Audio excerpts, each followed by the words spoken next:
নমস্কার, ফুডিওগ্রাফি উইথ চন্দ্রা চ্যানেলে আপনাদের সবাইকে জানাই স্বাগত। আশা করি আপনারা সবাই সুস্থ আছেন এবং ভালো আছেন। আজ আপনাদের গুড় দিয়ে নারকেল ছাই করে দেখাবো। তার জন্য লাগছে দুটো বড় নারকেল কোড়া, 400 গ্রাম গুড়, 1 টেবিল চামচ আদা বাটা, 4টে এলাচ, 2টো তেজপাতা, 50 গ্রাম কিশমিশ।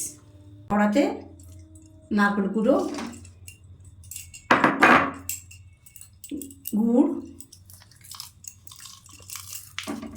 আখের গুড় 1 টেবিল চামচ, আদা বাটা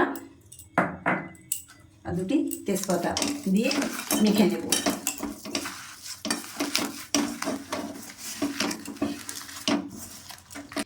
আখের গুড় দিয়ে নারকেলের কোড়াটা আদা বাটা দিয়ে মাখিয়ে নিলাম। এবার আমি গ্যাসটা ধরিয়ে দেব।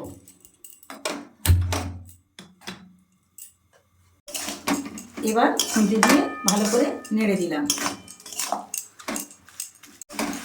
নারকেল কোড়াটা সবসময় নাড়তে হবে যাতে না ধরে যায়। 7-8 মিনিট পর কিশমিশগুলো দিয়ে দিলাম।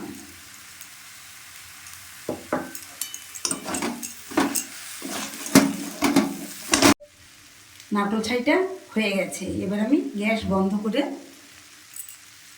এলাচ গুঁড়োটা ছড়িয়ে দিলাম।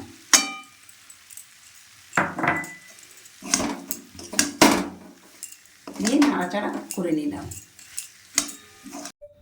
এই নারকেল ছাইটা আপনারা পিঠে পুর হিসেবে ব্যবহার করতে পারেন। এই নারকেল ছাইটি আপনারা বাড়িতে একবার অবশ্যই ট্রাই করবেন।